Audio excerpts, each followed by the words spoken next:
Hello എല്ലാവർക്കും നമസ്കാരം. നമ്മുടെ കരിയർ വീഡിയോ സീരീസിൻ്റെ ഏറ്റവും പുതിയ എപ്പിസോഡിലേക്ക് ഏവർക്കും ഹാർദമായ സ്വാഗതം. നമ്മളിപ്പോൾ ഡിസ്കസ് ചെയ്തുകൊണ്ടിരിക്കുന്നത് ഒരു കോഴ്സ് തിരഞ്ഞെടുക്കുമ്പോൾ നമ്മൾ ശ്രദ്ധിക്കേണ്ട 5 കാര്യങ്ങളെക്കുറിച്ചാണ്. അതിൽ ആദ്യത്തെ കാര്യം നമ്മൾ വളരെ വിശദമായി തന്നെ ചർച്ച ചെയ്തു, ഫാമിലി ബിസിനസ്. രണ്ടാമത്തെ കാര്യമായിട്ടുള്ള ഫ്യൂച്ചർ ട്രെൻഡ്സാണ് നമ്മളിപ്പോൾ സംസാരിച്ചുകൊണ്ടിരിക്കുന്നത്. കഴിഞ്ഞ വീഡിയോയിൽ നമ്മൾ ഈ ഫ്യൂച്ചർ ട്രെൻഡ്സ് നോക്കി ഒരു കോഴ്സ് തിരഞ്ഞെടുക്കുന്നതിൻ്റെ പ്രാധാന്യം പറഞ്ഞു വെക്കുകയുണ്ടായി. ഇന്ന് നമ്മൾ അതിൻ്റെ ബാക്കി ഭാഗമാണ് പറയാൻ പോകുന്നത്. ഏതാണ്ട് ഒരു 20 വർഷം മുമ്പൊക്കെ നമ്മൾ ഒരു സിനിമയ്ക്ക് വേണ്ടിയിട്ടോ ഡോക്യുമെൻ്ററിക്ക് വേണ്ടിയിട്ടോ ഒരു ആകാശ ദൃശ്യം ഷൂട്ട് ചെയ്യണമെന്ന് വിചാരിക്കാം. ആകാശത്ത് ഭൂമിയിലേക്കുള്ള ദൃശ്യം നമ്മൾ ഷൂട്ട് ചെയ്യണം. അത് ചിലപ്പോൾ ഒരു മൃഗങ്ങളെ ഷൂട്ട് ചെയ്യാൻ വേണ്ടിയിട്ടായിരിക്കാം, അല്ലെങ്കിൽ ഒരു വാഹനത്തിനെ ഷൂട്ട് ചെയ്യാൻ വേണ്ടിയിട്ടായിരിക്കാം. പക്ഷേ ഇതുപോലെ ഒരു ഏരിയൽ ദൃശ്യം ഷൂട്ട് ചെയ്യണമെന്നുണ്ടെങ്കിൽ ഒരു ഹെലികോപ്റ്റർ വേണമായിരുന്നു. ആ ഹെലികോപ്റ്റർ വലിയ ഷേക്കിങ്ങും ജെർക്കിങ്ങും ഒന്നും ഇല്ലാത്ത രീതിയിൽ പറത്താൻ കഴിയുന്ന ഒരു പൈലറ്റ് വേണമായിരുന്നു. അതുപോലെ തന്നെ ഹെലികോപ്റ്ററിൽ നിന്നുകൊണ്ട് ഈ ഏരിയൽ ദൃശ്യങ്ങൾ ഷൂട്ട് ചെയ്യാൻ സാധിക്കുന്ന ഹൈ ഡെഫിനിഷൻ ക്യാമറകൾ വേണമായിരുന്നു. ആ ക്യാമറ ഉപയോഗിക്കാൻ അറിയുന്ന, ഹെലികോപ്റ്ററിൽ നിന്നുകൊണ്ട് അതിസാഹസികമായ രീതിയിൽ ആ ദൃശ്യങ്ങൾ ഒപ്പിയെടുക്കാൻ സാധിക്കുന്ന ഒരു ക്യാമറമാൻ വേണമായിരുന്നു. അന്ന് ഈ പൈലറ്റിനും ഈ ക്യാമറമാനൊക്കെ വലിയ ശമ്പളമാണ് ഉണ്ടായിരുന്നത്. അതുപോലെ തന്നെ ഈ ക്യാമറയ്ക്കും ഈ ഹെലികോപ്റ്ററിനുമൊക്കെ നല്ല വാടകയുണ്ടായിരുന്നു. അന്ന് ഒരുപാട് പേര് ഇതുപോലെ ക്യാമറ വാടക കൊടുക്കുന്ന ജോലി, ഹെലികോപ്റ്റർ വാടക കൊടുക്കുന്ന ജോലി, ഇങ്ങനെയുള്ള പല സംഭവങ്ങളും തിരഞ്ഞെടുക്കുകയുണ്ടായി.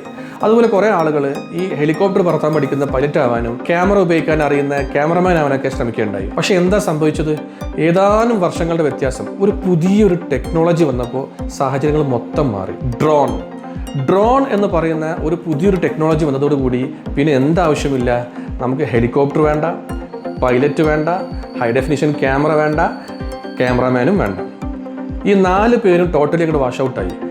ഒരേ ഒരു വ്യക്തി ഭൂമിയിൽ നിന്നുകൊണ്ട് തൻ്റെ റിമോട്ട് കൺട്രോളിലൂടെ ഈ ഡ്രോൺ കൺട്രോൾ ചെയ്തുകൊണ്ട് ആകാശ ദൃശ്യങ്ങൾ ഒപ്പിയെടുക്കുന്ന ഒരു പുതിയ സാങ്കേതിക വിദ്യ വന്നതോടുകൂടി ഈ 4 പേർക്ക് തൊഴിലവസരം നഷ്ടപ്പെടുകയാണ് ഉണ്ടായത്.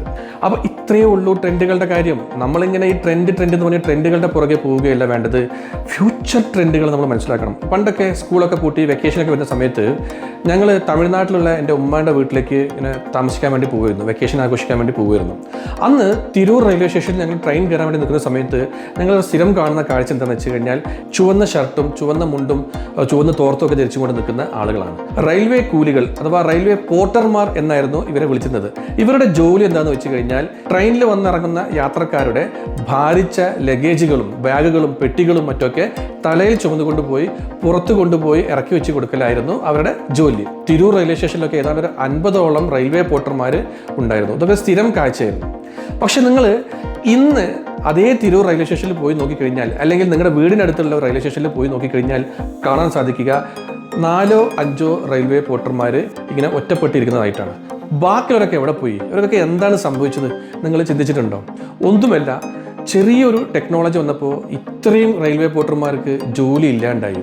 ആ ടെക്നോളജി മറ്റൊന്നുമല്ല, നമ്മൾ അതുവരെ ഉപയോഗിച്ചിരുന്ന ആ വലിയ പെട്ടികളുടെയും ബാഗുകളുടെയൊക്കെ അടിയിൽ ചെറിയ 2 ചക്രങ്ങൾ വന്നു. നമ്മളതിനെ ട്രോളി ബാഗ് എന്ന് വിളിക്കാൻ തുടങ്ങി. നമുക്ക് തന്നെ വലിച്ചുകൊണ്ട് പോകാവുന്ന, എത്ര വലിയ ഭാരമുണ്ടെങ്കിലും ആർക്ക് വേണമെങ്കിലും വളരെ സുഗമമായിട്ട് വലിച്ചുകൊണ്ട് പോകാവുന്ന രീതിയിലുള്ള ട്രോളി ബാഗുകൾ നിലവിൽ വന്നതോട് കൂടിയിട്ട് എന്ത് സംഭവിച്ചു? ഈ റെയിൽവേ പോർട്ടർമാരുടെ സഹായം നമുക്ക് ആവശ്യമില്ലാത്തൊരു സാഹചര്യം വരികയും അതിൻ്റെ ഫലമായിട്ട് ഈ റെയിൽവേ പോർട്ടർമാരെല്ലാവരും തൊഴിൽ രഹിതരായിട്ട് മാറുകയും ചെയ്യുകയാണ്. പക്ഷെ അപ്പോഴും അവർക്കൊരു പ്രതീക്ഷ ഉണ്ടായിരുന്നു. ഈ സ്റ്റെപ്പ് കയറുന്ന സമയത്തൊക്കെ എന്തായാലും ഈ ആളുകൾക്ക് പോർട്ടർമാരുടെ സഹായം ആവശ്യം വരും. അപ്പോൾ അവർ നമ്മളെ വിളിക്കുമെന്നൊരു പ്രതീക്ഷ ആർക്കുണ്ടായിരുന്നു? ഈ പോർട്ടർമാർക്കുണ്ടായിരുന്നു. പക്ഷെ അവിടെയും എന്താ സംഭവിച്ചത്? ഇപ്പോൾ പല റെയിൽവേ സ്റ്റേഷനുകളിലും പടിക്കെട്ടുകൾക്ക് പകരം എസ്കലേറ്റർ എന്ന് പറയുന്ന ആ പുതിയ സാങ്കേതിക വിദ്യ വന്നു. അതോടുകൂടിയിട്ട് സ്റ്റെപ്പുകളിൽ പോലും നമ്മൾ വേറൊരാളെ ആശ്രയിക്കാതെ തന്നെ വളരെ സുഗമമായിട്ട് നമ്മുടെ ലഗേജും കൊണ്ട് കയറി പോകാവുന്ന സാഹചര്യം ഉണ്ടായി. അവിടെയും ഈ പറയുന്ന റെയിൽവേ പോർട്ടർമാരുടെ സ്വപ്നങ്ങൾ അസ്ഥാനത്താവുന്ന ഒരു കാഴ്ചയാണ് നമുക്ക് കാണാൻ സാധിച്ചത്. ഇത്രയൊക്കെ ഉള്ളൂ ടെക്നോളജി എന്ന് പറയുന്നത്. ഒരു ചെറിയ ടെക്നോളജി കടന്നു വരുമ്പോഴത്തേക്കും നമ്മുടെ തൊഴിൽ സാഹചര്യങ്ങളിൽ ഒരുപാട് മാറ്റങ്ങൾ ഉണ്ടാവുകയും ഒരുപാട് പേർക്ക് ജോലി നഷ്ടപ്പെടുകയും ചെയ്യും. അതേസമയം പുതിയ ചില തൊഴിലവസരങ്ങൾ സൃഷ്ടിക്കപ്പെടുകയും ചെയ്യും. അപ്പോൾ നമ്മൾ അതിനനുസരിച്ച് നമ്മൾ സ്വയം പുതുക്കി പണിയുകയും നമ്മൾ നവീകരിക്കുകയും ചെയ്യേണ്ടതാണ് അത്യാവശ്യം. കാലികമായിട്ടുള്ള മാറ്റങ്ങൾ നമ്മൾക്കുള്ളിലും വരുത്തേണ്ടതുണ്ട്. മുംബൈ നഗരത്തിൻ്റെ ഒരു കാലത്ത് ഒരു ഒരു പ്രധാനപ്പെട്ട മുഖച്ഛായകളിൽ ഒന്നായിരുന്നു ഡബ്ബാവാല എന്ന് പറയുന്ന ഒരു കൂട്ടം ആളുകൾ. ഇവർ ഒരു 11 മണിയാകുമ്പോഴത്തേക്കും നമ്മുടെ എല്ലാം വീടുകളിൽ കയറി ഇറങ്ങിയിട്ട് നമുക്കുള്ള ലഞ്ച് ബോക്സുകൾ കളക്ട് ചെയ്തിട്ട് 1 മണിയാകുമ്പോഴത്തേക്കും നമ്മൾ ജോലി ചെയ്യുന്ന സ്ഥലത്തേക്ക് എത്തിക്കുന്ന ഒരു വലിയൊരു നെറ്റ്വർക്കായിരുന്നു. ഏതാണ്ട് 5000-ഓളം ഡബ്ബാവാലമാരായിരുന്നു മുംബൈ നഗരത്തിൽ ആക്റ്റീവായിട്ട് പ്രവർത്തിച്ചുകൊണ്ടിരുന്നത്. ഇന്ത്യയിൽ തന്നെ ആദ്യമായിട്ട് 6 സിഗ്മ എന്ന് പറയുന്ന ഒരു ക്വാളിറ്റി അഷുറൻസ് അവാർഡ് കിട്ടിയത് ഈ ഡബ്ബാവാലന്മാർക്കായിരുന്നു. മാത്രമല്ല ഈ ഡബ്ബാവാലന്മാർ അവരുടെ ആ ഒരു പെർഫോമൻസിനെ പറ്റിയിട്ടും അവർ എങ്ങനെയാണ് ആ ക്വാളിറ്റി മെയിൻറ്റെയിൻ ചെയ്യുന്ന കാര്യത്തിനെ കുറിച്ചിട്ടും എങ്ങനെയാണ് അവർക്ക് അത്രയും കൃത്യനിഷ്ഠ പാലിക്കാൻ പറ്റുന്ന കാര്യങ്ങളൊക്കെ കുറിച്ചിട്ടൊക്കെ ഹാർവാർഡ് യൂണിവേഴ്സിറ്റി പോലുള്ള വലിയ വലിയ യൂണിവേഴ്സിറ്റി വരെ പോയിട്ട് അവർ ക്ലാസ് എടുക്കുന്ന ആളുകളായിരുന്നു. എന്നാൽ ഇന്ന് ഈ ഡബ്ബാവാലന്മാരൊക്കെ പട്ടിണിയിലാണ്. എന്താണ് സംഭവിച്ചതെന്ന് വെച്ച് കഴിഞ്ഞാൽ കൊറോണ വന്നപ്പോൾ ഓഫീസുകളെല്ലാം അടച്ചുപൂട്ടി, എല്ലാ ഓഫീസുകൾക്കും അവധി പ്രഖ്യാപിച്ചു, ആരും പുറത്തിറങ്ങരുതെന്നായി. അതിൻ്റെ ഫലമായിട്ട് ഓഫീസുകളിലേക്ക് ഭക്ഷണം എത്തിക്കേണ്ട ഒരു ജോലി ഡബ്ബാവാലന്മാർക്ക് ഇല്ലാതായി. അവർക്ക് ആ ഒരു കാലഘട്ടത്തിൽ തൊഴിലില്ലാതായി. പക്ഷേ അവർക്കൊരു പ്രതീക്ഷ ഉണ്ടായിരുന്നു, ഈ കൊറോണ പ്രശ്നങ്ങളൊക്കെ മാറിയതിന് ശേഷം നാളെ ഈ ഓഫീസുകളൊക്കെ വീണ്ടും സജീവമായി തുടങ്ങുന്ന സമയത്ത് തങ്ങൾക്ക് വീണ്ടും തങ്ങളുടെ തൊഴിൽ തുടരാമെന്ന്. പക്ഷേ കഷ്ടകാലം എന്ന് പറയട്ടെ, ഈ കൊറോണ സമയത്ത് സ്വിഗ്ഗി, സൊമാറ്റോ, യൂബർ ഈറ്റ്സ് പോലുള്ള അസംഖ്യം ക്ലൗഡ് കിച്ചൺ കമ്പനികൾ രംഗത്ത് കടന്നു വരികയും അവർ വളരെ ശക്തമായ രീതിയിൽ തങ്ങളുടെ സാന്നിധ്യം ഉറപ്പിക്കുകയും ചെയ്തതോട് കൂടിയിട്ട് ഈ ഡബ്ബാവാലന്മാരുടെ സഹായം ആർക്കും ആവശ്യമില്ലാതായി.